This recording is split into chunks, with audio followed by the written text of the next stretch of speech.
पीले दांत वाली बहू। रंजना कभी ब्रश नहीं करती थी। उसे कितनी बार उसके माँ बाप ने डांटा, लेकिन उसका कोई असर उस पर होता ही नहीं था, जिस कारण से उसके दांत पीले पीले हो जाते हैं। शादी के बाद। अरे बहू, वैसे तो तुझ में कोई कमी नहीं है, पर तेरे दांत इतने पीले कैसे हैं बेटा? कैसे मतलब? कोई सर्जरी थोड़ी ना कराइए। वो तो क्या नाम, मैं ब्रश नहीं करती थी तो पीले हो गए। अब क्या करूं? आप कहें तो लाल करवा लूं या फिर काले? यार ये क्या है, क्यों माँ से लड़ रही हो? लड़ रही हूँ? अरे मैं लड़ रही हूँ या ये बोल रही है कि दांत पीले हैं, पीले। अरे तपस्या थोड़ी ना की है इन्हें पीले करने के लिए। बकायदा ब्रश नहीं किया है 20 साल तक, तब जाकर। छी, कैसी बात कर रही हो? ये उस वक्त तो पीले नहीं थे जब हम लोग तुम्हें देखने आए थे। अरे तब साफ करवा लिया होगा डेंटिस्ट के पास जाकर। अब देखो कैसे पीले पीले लग रहे हैं। रंजना सास की तरफ गुस्से से देखती है। फिर शुरू हो गई पीले पीले पीले। अरे पीले तो तब भी थे जब मेरे हाथ का रसगुल्ला उड़ा उड़ा कर खा रही थी और बोल रही थी, लड़की नहीं गुणों का खजाना दे रहे भाई साहब आप। खैर, अब वो लोग करते भी तो क्या करते, पीले दांत वाली बहू पल्ले पड़ी थी तो झेलना तो था ही। एक दिन कीर्तन में रंजना गाना गा रही थी। अरे कमला बहन, माँ का द्वार है, यहाँ तो सब शुद्ध होकर आते हैं, फिर अपनी बहू को ब्रश भी नहीं करवाती तुम। दूर से पीले पीले दांत भक्ति में बाधा उत्पन्न कर रहे हैं। अरे कोई 2 साल की बच्ची थोड़ी ना लेकर आई हूँ मैं बहू बनाकर। अच्छी खासी लड़की है, अरे कैसे करवाऊं ब्रश? ये तो उसे खुद करना चाहिए ना। अब माँ बाप तो इसके जैसे तैसे निपटा दिए, ये नहीं सोचा कि सास कैसे संभालेगी। सास बहू को लेकर घर आ जाती है, लेकिन सोच लेती है कि अब इसे लेकर कहीं नहीं जाएगी। अगले रोज बहू कहती है, अरे क्या हो गया, मंदिर नहीं जाना क्या? कीर्तन का वक्त हो रहा है। मेरी मधुर वाणी से कान्हा जी जागते हैं और सोते हैं। आप तो जानती है ना उनकी भक्ति में कितना मन लगता है मेरा। वो क्या है ना, तबीयत ठीक नहीं लग रही है मेरी, आराम करूंगी मैं। तबीयत ठीक नहीं लग रही? अभी तो मिथुन के गाने पर नाच रही थी आप, और अब बोल रही है कि तबीयत ठीक नहीं लग रही। अरे भक्ति में मन लगा लो सासू माँ, ऊपर जाना है, क्या मुंह दिखाओगी आप? हाँ?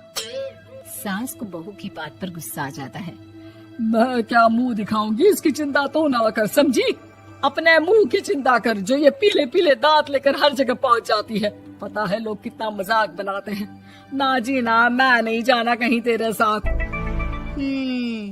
तो ये बात है। कोई ना, मत जाओ, मैं अपने कमरे में ही बैठकर भक्ति कर लूंगी। ऊपर वाला दांत थोड़ी ना देखता है, मन देखता है, भावना देखता है। और अरे बस बस, तू सब कुछ दिखा, बस ये सफेद चमकदार दांत ना दिखाना किसी को, है? जा यहाँ से। बहू को सास की बात का कोई फर्क नहीं पड़ता, वो तो जैसी थी वैसी ही रह जाती है। सुबह नहाकर किचन में खाना बनाना, फिर खाना खाना, कीर्तन भजन करना और सो जाना। एक दिन, माँ जी मैं सहेली के घर जा रही हूँ, शाम को लेट आऊंगी। हाँ हाँ तो जाना, मैंने कौन सा तेरी आरती करनी है घर पर बैठकर। रंजना सहेली के घर जाती है, जहाँ वो पार्टी में जाने की तैयारी कर रही होती है। अरे शिखा, कहाँ जाने की तैयारी कर रही है? मैं गलत वक्त पर आ गई क्या? अरे नहीं यार, उल्टा सही वक्त पर आ गया। मैंने ये साड़ी और ज्वेलरी निकाली है यार, शाम को इनके ऑफिस की एक पार्टी में जाना है। बताना कैसा लग रहा है ये सब? नहीं यार, इस ड्रेस के साथ तो वो वाली ज्वेलरी अच्छी लगेगी। हाँ हाँ सही बोल रही है, मैंने ध्यान ही नहीं दिया। वैसे तो हमेशा से मस्त फैशन सेंस रखती है। तो बड़ा जाती होगी ना पति के साथ पार्टी में। रंजना कुछ नहीं बोलती, बस सोचती है कि यार काश ये बात सही हो जाती। पर मैं क्यों नहीं जाती पार्टी में?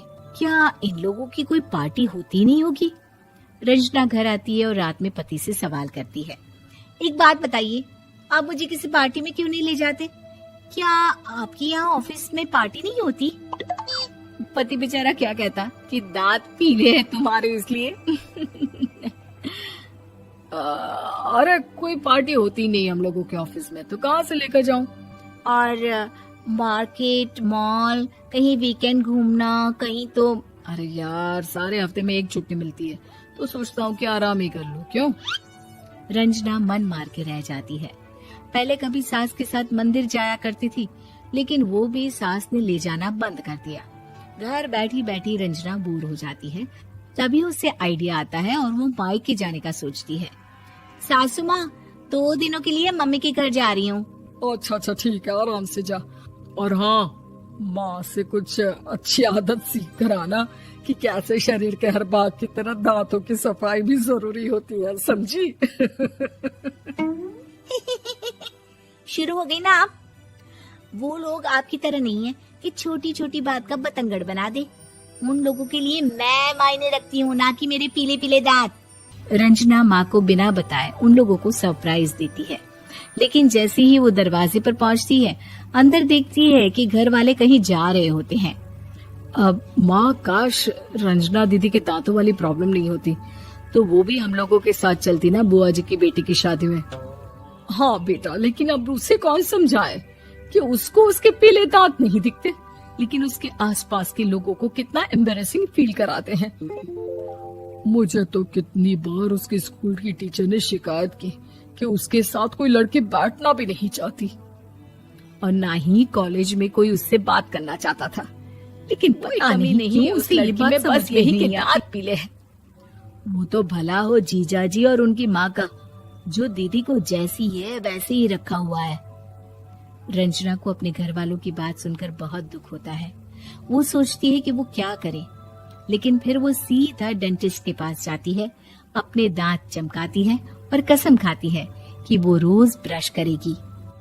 अरे क्या हो गया? तुम तो 2 दिनों के लिए गई थी ना, पर कोई ना, अच्छा है, चलो आ गई तो। रंजना सास के सामने आकर खड़ी हो जाती है और पूरी स्माइल करती है, उसके चमकदार दांतों को दिखाती हुई। हैं? चले मंदिर। माँ, मुझे माफ कर दीजिए, मैंने आप लोगों को बहुत एम्बैरेसिंग फील करवाया।